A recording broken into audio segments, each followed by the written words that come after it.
Hi. Hi. So, I just wanted to ask. So, last week when we had our show, did you remember to share the video? Not on my page, on your page. Yeah, did you share it on your page? Because that's really good. That's what be that's like a warm hug for the show. I hope you did that. And if you haven't done it, make sure you do it right now. Okay, guys. See you soon. Want to talk it off? 7 o'clock Mondays Eastern Standard Time.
Okay, guys. So thank you for patiently waiting on me, and I hope you've invited your friends, as I asked you to, because it's going to be beneficial to hear. Now, tonight we're talking about, small businesses, and especially if you want to service the federal aspect of business. And when I say the federal, we obviously mean the government in the U.S. All right. So there are a couple of things that they're going to require. As I mentioned to you last week, you got to get your DUNS number. You need to be registered on SAMS.gov, which who they will give you, if you don't have already, they will give you a CAGE number. And then you go to grants.gov and get that money. Yes. So we're going to get some money. All right. So let's get started. I want to start with getting you that DUNS number. And getting a DUNS number is not all that difficult. You may wonder what is DUNS. Okay, it's DUNS, DUNS, DUNS number. Okay, just 1 second here. Okay, that's what was wrong. All right, so it's DUNS, DUNS number, and this is what it's called. Well, they may not call it an ID number, but it's an identifier. It really just helps with when you have to be assigned a patent or any of that sort of stuff. So the DUNS number helps you with identity as a business, especially for federal, and it basically just helps the government to identify the company, apart from the TINs and EINs. So which is the TINs number, which is what the IRS would give you. So the DUNS number helps with that as well, being unique from any other, and we know that the IRS EIN or TIN will help with that. It's really a starting point when it comes to operating in federal. All right. And I learned recently that with the DUNS, they can actually help with assessing your business credit. Business credit is really important. We went through quite a bit of this last week, but I want to take the time out to go through it in a little bit more detail, helping to understand what the DUNS is. And quite often lenders would use that DUNS number for people who want to have that financial stability, who want to go ahead and use credit, so using DUNS, DUNS. I wonder what DUNS stands for. DUNS. It's Dun & Bradstreet Data Cloud. That's the company that does it. I never really dealt too much in it. All right. So as I said, it helps you to navigate in business. It's an identifier for you as a business, and it really just helps with reference to business identity and accessing information on that particular business. And so let me just say, a DUNS number identifies a company in Dun & Bradstreet business credit file. So they create a credit file for you, which may include firmography. So basically, your company name, your address, telephone number, who owns the company, that sort of thing. So corporate family relationships and so on. So you've got your headquarters, your branches, your subsidiaries. All of those things will help with your DUNS number. And like I said, your financial health, pretty much. And what I did not know when I was doing my research is that this is actually globally recognized. Hi, Adam Flower and Shane Barrow. Thank you for coming on, guys. We're talking about small business and getting that money from the government. Yep. All right. And so like I found that out while I was doing my research on the DUNS, and the mere fact, all you need is that 9-digit number, and that helps you with being identified. It's that unique number that you're given. Okay.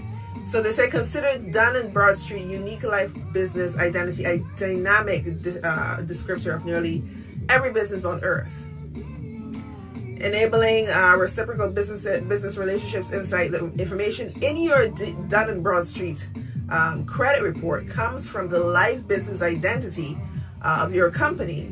I remember my company made $50, and that was you go girl. My company made $50, and I was like, wait, hold on, I got a credit profile. Yep, they actually make you feel quite good. I'm telling you, they really do make you feel quite good. So all you gotta do is go to DNB, Dun and Broad Street. So it's www.dnb.com. and get that number, help you to establish credit with lenders, and really helps to expedite your loan and contracts and so on. All right, so it really does help. Well, I shouldn't say helps expedite. Basically, it shows the lenders that you are creating a footprint. Even here in Barbados, as a developer, I had to go get a DUNS number, yes, to publish to Apple's App Store. This is a must as long as you're using a business name as a publisher. Yes. So it's not, and I should have said everybody should get it, but I was really trying to focus on those who would be interested in getting the grants that the government would have. And I agree, because even before I started to look into federal contracts and so on, I realized, hold on. And the company that I worked with then, they were using DUNS. And I was thinking, well, I don't need a DUNS because, but it really does help making that footprint, as you walk through the path of business. We may not think, we could have said 30 years ago, and I'm going to go that far back, 30 years ago, that, I'm just a small business, nobody sees me. But nowadays, everybody sees everybody, especially now where they're able to steal your identity. They're stealing business identities as well, yes. You would have some people that, well, because I'm so far away in the Caribbean, or I'm so far away in Central America, and Central America is not the Caribbean, just so you guys know. All right. But so that you South America and those places, you may think, well, you can just call your business whatever you want to call it. No, you have to do a little bit more research, and I would say do a global search for your business names when you are deciding to open your business. All right. Isaac Blackman, yeah. All right. Music, gotta leave it alone for right now. So remember to go, and all that I'm telling you here, this is on the Duns and Broad Street, dnb.com, www.dnb.com. Go to their website and get that information there. You can register right there, and I must point out that it is free. Now, people will say they're charging to get you this number, that number. You got to register here, you got to register there. It's free. You just go to that website, and then you start to fill out the information, and then you start to get feedback and information from them. If somebody checks up on your business for a credit profile, they'll send you notification that, hey, so listen, let's pretend that email is your telephone. So, hey, yeah, listen though, Karine, somebody just checked up on you here. DNB does that. They'll send you notification. I mean, it's nothing private. It shouldn't be private, especially if you are thinking of getting that loan for startup and so on. Okay? So, like I said, that you can deal with. Go find out on DUNS, on DNB, DUNS, DUNS, on DNB.com, and get your information, which will really help you with if you decide that you want to go ahead and start your business. All right, so now let's look at sam.gov. Hang on one second, let me just get here to sam.gov. So sam.gov is another easy and free, I must point out, it's very easy and it is free website that gives you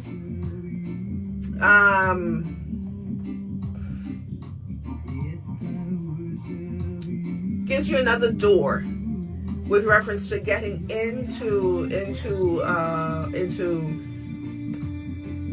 operating with the government, but it also helps you with when you're operating with other businesses as well. And I'll tell you why in a little bit. Let me just get my notes up here.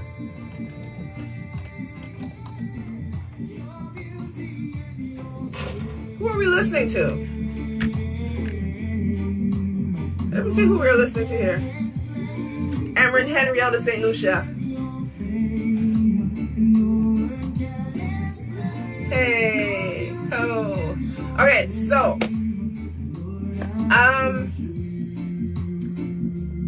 SAM.gov. I know everybody thinks Uncle Sam, but we have so many negative things about Uncle Sam, Big Brother, all of these things.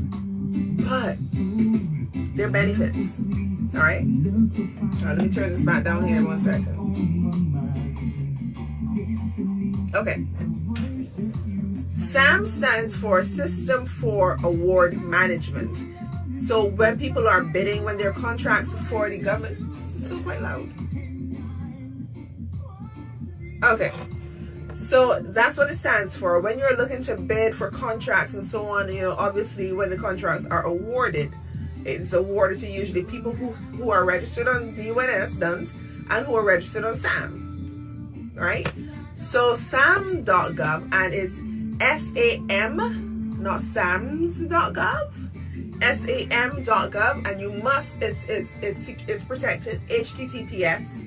If you put SAM.gov, it will take you around the world.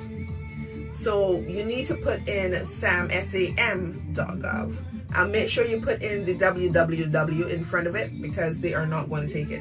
So there's no cost, all right, and they let you know that up front. There's no cost with reference to registering with them. And you can do all sorts of stuff. You can register. You're going to be registering, obviously, to do business with the government. And you can always, as you go, you can always, when you first register, you can always check and see what your status is. Now, the thing about SAM.gov is this: when you're entering your information, you have to be very exact. You have to be very precise with that information. Because if it is incorrect, it's going to hold up your registration process.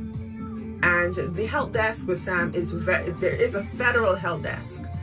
They're exactly that. Very, very helpful. They take you through. People are courteous. I'm talking about my experience. They're very courteous, and they listen. They pay attention, and they will follow up with you. They will email, and they basically tell you what to do. So if there's an error, they can pinpoint this error. They are going to do their research on you, and they can pinpoint that error. So obviously you've done your process, you've filled out all the information, put in the information for the individuals in your company. You've put in your company's information with reference to who is there, what you do, your point of contact, all of that information that you're going to, because you will need a regular point of contact. And always remember that you are going to be, you will need to update that information as regular, or as often as possible, or as necessary, I should say, not as possible, as necessary. And so always make sure that your information is secure and exact, precise, because changes, one simple change, it's like a password. I've got passwords that are like 30 characters long, and I can remember them. I don't have a problem remembering them. But here's the thing. So you type your passwords, obviously, in lowercase and some capitals and some uppercase and so on. But I had my caps on, so my lowercase was uppercase and my uppercase was lowercase. Horrible. I got locked out of my account one time. Never gonna happen again. Always make sure you keep that information close to your hand.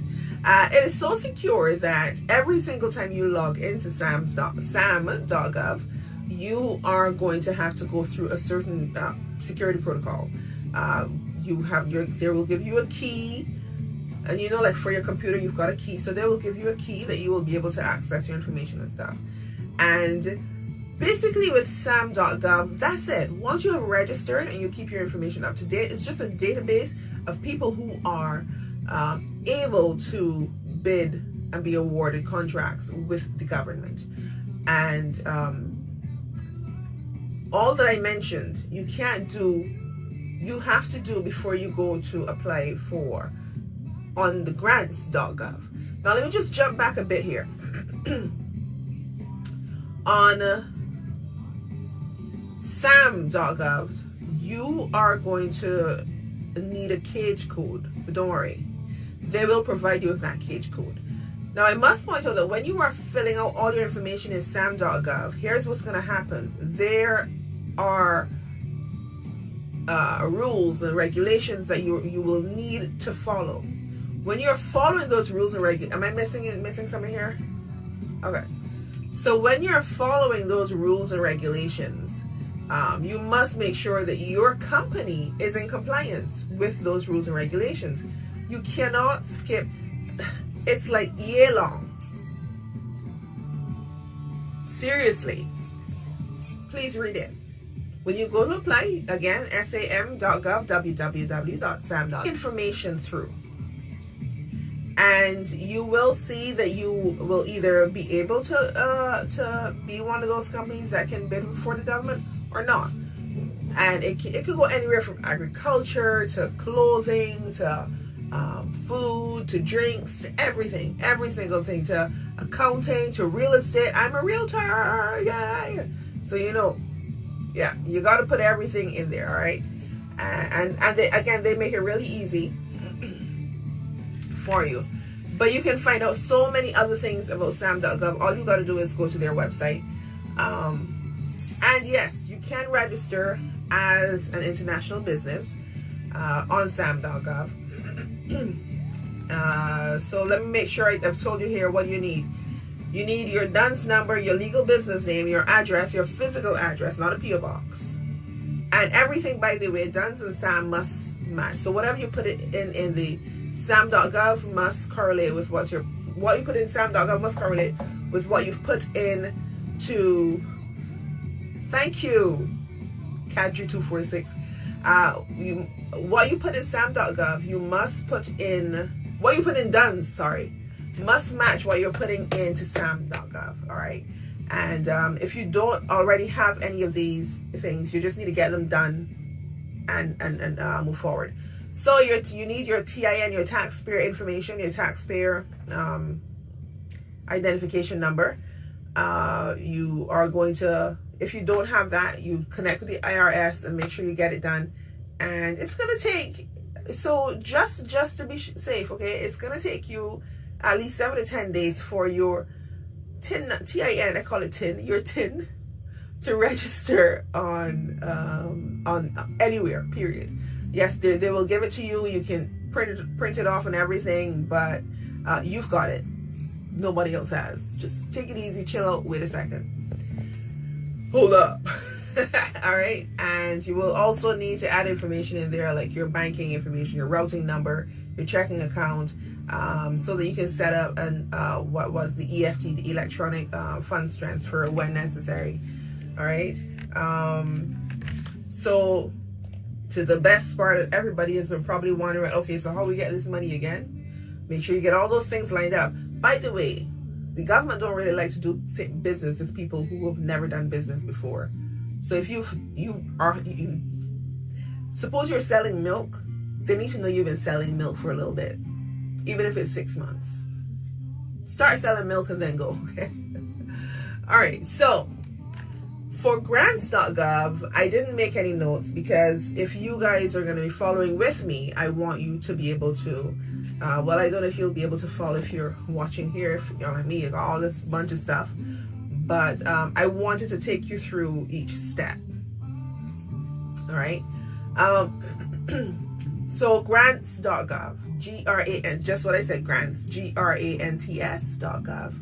And this is where you're going to find grant opportunities. And you are going to see if you're eligible. And hi, Deadly Dragon. I gotta ask you guys some of your names though, because I probably know like almost all of y'all, but I just don't know these handles. Cadry246 and My Island Flower and well, Shane Barrow, pretty obvious. Right, so grants.gov, let's take it now and go to the website so that you can get the money, getting it off my chest. Everybody is getting money. There's money out there to be gotten. That's such bad English. There's money out there that can be yours. Not flawless, this bad grammar thing. No. All right, guys. Now, before I go any further, guys, I want you to share and repost the video. Share it with your friends. It's in Instagram. So Instagram, you know, you can just message that over to somebody. And Facebook, just share it on your page and share it everywhere else. Facebook, please don't send it back and post it on my page. That makes no sense. All right, so grants.gov. With grants.gov, and every government has it, it's just a matter of being able to find it and access it and do the right things to get it. So grants.gov is where you'll find the money that the government has to fund different projects and ideas. And it's really primarily for people who are providing public service or public stuff. If you are building your house, grants.gov is not the place to go find that money. Right, so to get your ideas funded and so on, and really to help boost the economy. So if you're going to be creating a business that you know will be environmentally friendly, will hire more people, will be researching health things that will obviously be of great benefit to the overall population, not just where you are, but also in across the world. All right. So a grant is one of many different forms of federal financial assistance. And hi, Maurice. Wife, Facebook, Instagram told me to wave. Right, so it's a federal financial assistance. They say is a broad term to refer to the various ways that the government is basically going to be helping out people.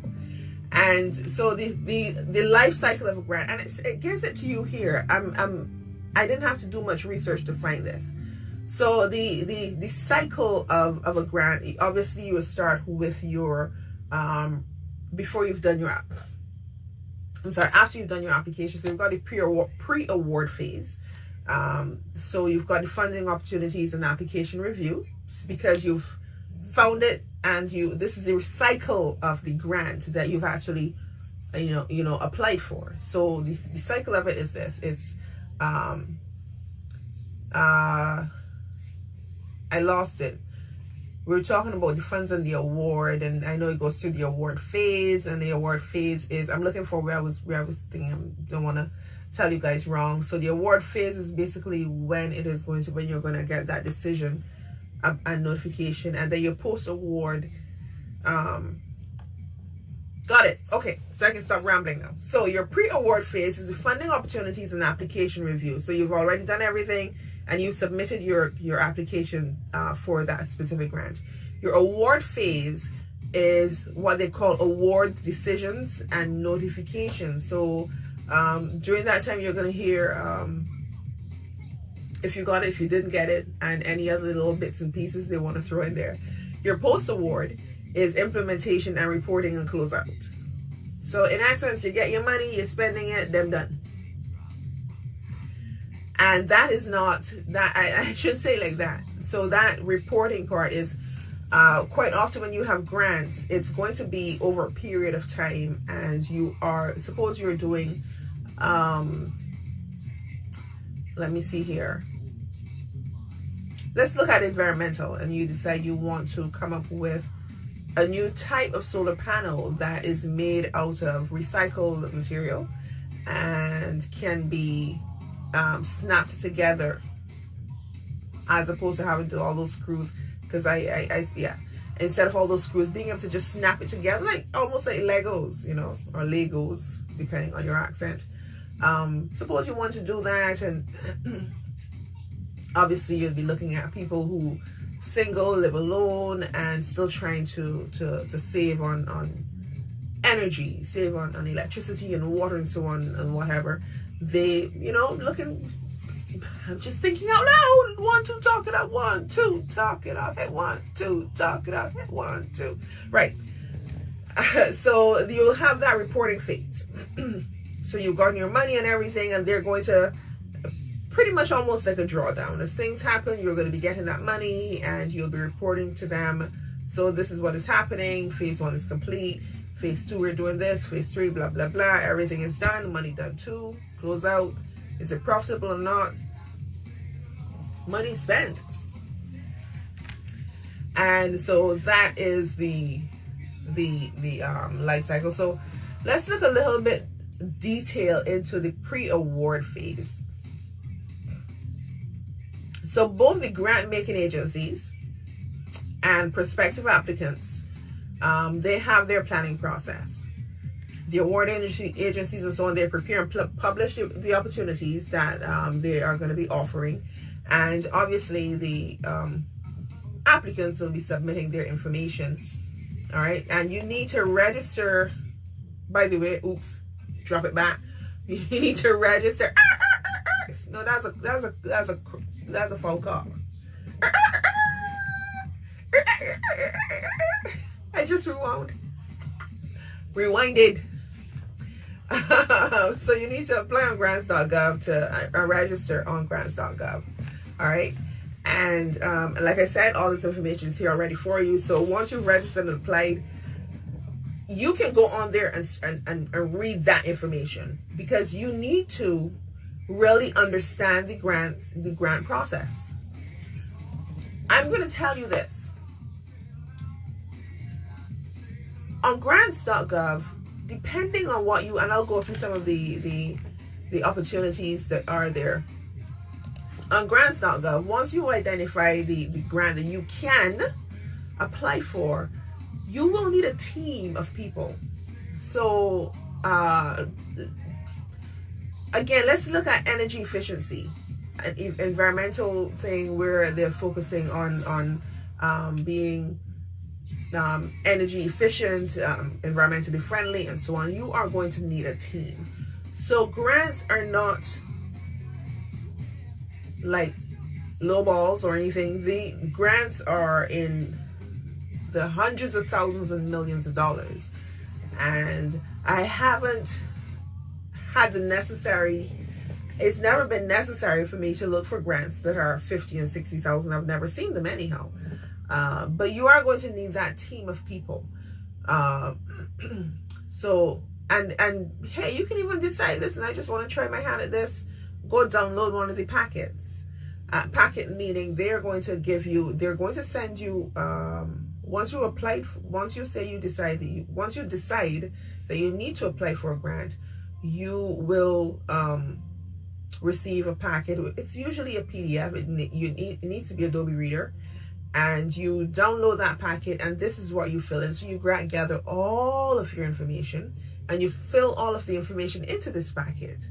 Once you've completed this packet, and it will tell you if you've got errors or not. All right. So once you've completed this packet, you just click submit, and it goes off. I need to rewind. The horrible rewinder.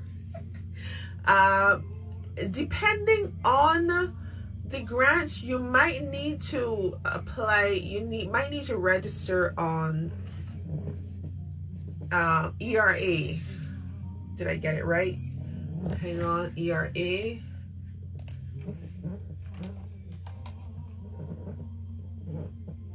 Yes, I got it right. So, depending on the grant, and it's usually for those that are of medical research, you need to register and create a profile on ERA Commons. ERA Commons. It's an NIH website. ERA.nih.gov. And you need to create that profile, because for most of the grants, that's where you're going to be monitoring your process. Okay? So, good notes. Good. Great job. Good job. My kids, when they're doing the potty and they potty, they go, and I say, good job. They get up and they say, good job. So, good job. Taking good notes. All right. So your grants, going back to grants.gov, as I said, you need to have that team of people. And that team will be taking care of every single aspect of the grant. In your application packet, you are going to break down almost everything, from not just from your name, address, and telephone number. You will need letters of support. And each of these will be people who are going to be taking on that specific role in your business, and especially if they're outside. I mean, it's okay to have consultants as well.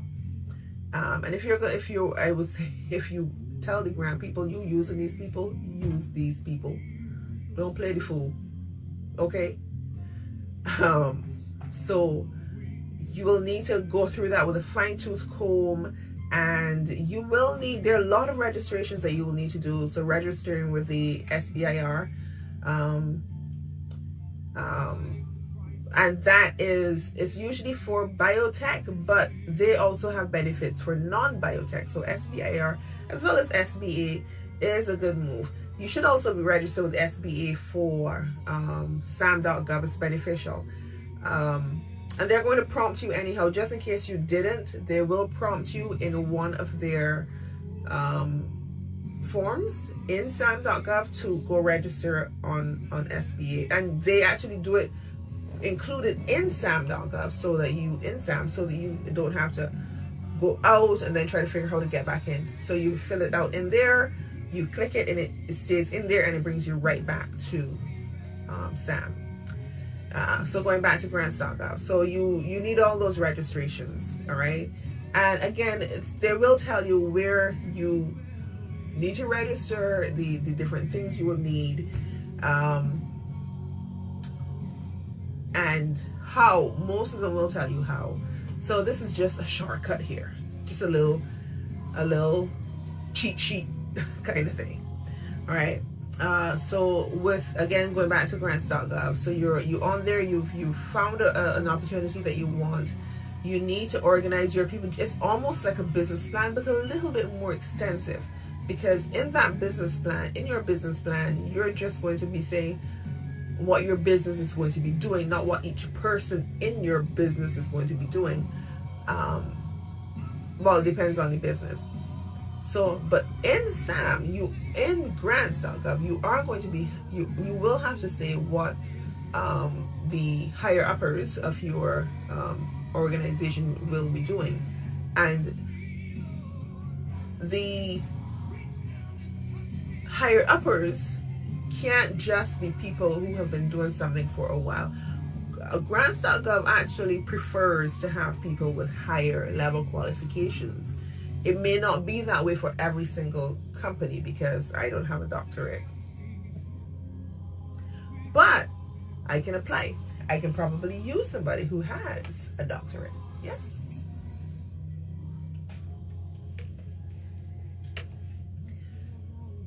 Right. So when you get your plan, and take your time. I will say, if you need assistance in writing your grants, give me a call, 301-312-0363. And hey, Karina, I need help doing a grant. Tell me where you're at. Let's go forward. Let's figure it out, and so on. And let's put our logistics, let's put our guidelines, our expectations, limitations, compensations, everything together, and see what comes out. Now, I can't stress enough, when you have decided that you want to apply for a grant and you have downloaded that packet, read the information, go through it carefully, dedicate a specific amount of time where you cannot be disturbed, because one error will result in you having to start all over again, or losing it altogether. All right, so be careful, take your time going through it, and so on. And if you need help, give me a call. Who do you call? Curry Carlton? That almost sounded like Ghostbusters. I don't know why I take my glasses off. Don't know why. All right. And yeah, so that's it, right? We'll talk about the whole small business another day. We will. I'm excited about it. Guys, did you share the video? Did you just click share? Did you just click share? You? Did you click share? I hope you did. And tell everybody, tell your friends, tell your family about Want to Talk It Off.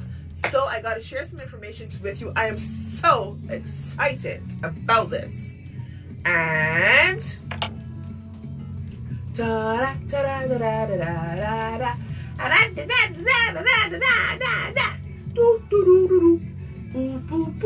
Patty. I'm just playing. But yeah, though, let's get talking about this right now. So this Saturday is going to be, Raj Evolve Paul is doing big things again. He's doing some good stuff. He's a really, really great designer. So you guys can check him out, alright? But this Saturday, I'm getting the opportunity to be part of the media on the red carpet. Not on my page. Not on my page. Yeah, did you share it on your page? That's really good. That's really good. Virginia Black History Association. That's like a warm cup. So they are having a guest on the, if you haven't done it this Saturday right now, okay, guys. And the Want to Talk It Off last Monday. You guys don't last a long time for this smile. Like this one. And so he's the keynote speaker. He's actually the winner of the 2000. And here, is this it? Okay, perfect. So they have changed some laws, and a lot of people aren't too aware of these laws, that the laws that they have changed. And so